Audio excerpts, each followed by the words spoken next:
Komisi bentak ka jingti benia halor ke jingtai ya ka power substation ka basis palai ku RKV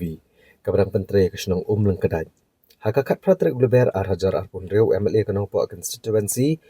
ulalet menjurep e ka jaka belatai ya ka power substation ban penti kena baga jingtrai ka namdan kanu kanu jingduna bat ban la ban pendap ru haka por ka babiang. La senran lang haka ni ka jingtai MLA do orang ba senong ko leng kedai uba NS Makdo ki engineer contractor bagi he ketenat sambording kanong po. Habagran hadian gejing jurep uba meral bon sia mulia tho baga jing trai kalong kebayat bed klem kanong kanong gejing duna berla antar ru ban la ban pendap no hakpor ke babiang yakni ke power substation.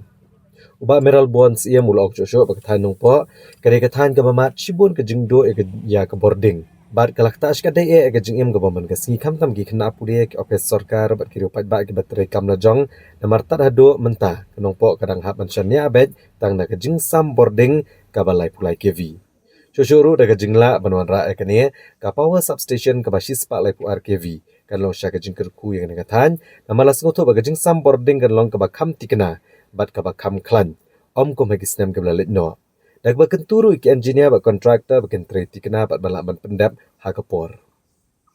Hagini gajuk kesingi ba Emerald Bonds ia mulalit ban jurip ru se kajing tai ya ke urban sub center kisnang umlung kedat ka badan ru ke jaka jong sarkar.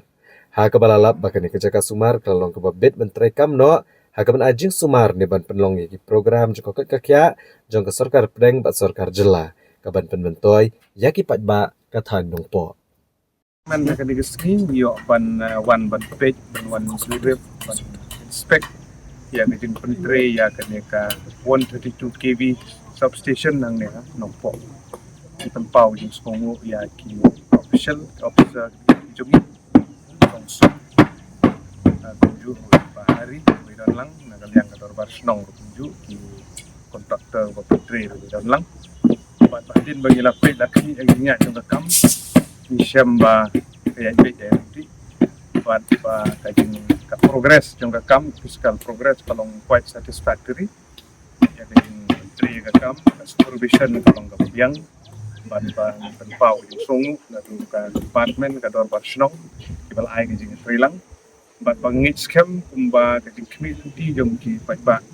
ba boarding electric ha po kanong po taon bat kisong para marjan di por gi belader ni mat di kejing duna jong boarding kejing slot jong voltage kejing voltage kena jong light kejing don kam jong kena school ke office sarkar ki battery business aying asam ini sya kejing tagadau ba kani kejing mara kejing ka 132 kV lan sispa life RKV substation adi kejing kerku bat ba kejing wan jongok industri kolong ban penting kena bagan ke kam kan niat PJMT kan deploy kat bala bagan state ke kam kata kadi kejing lenti ke jung bat nang wish all the best nam ka jong baro di bala tri stop nak beta jong kene kam please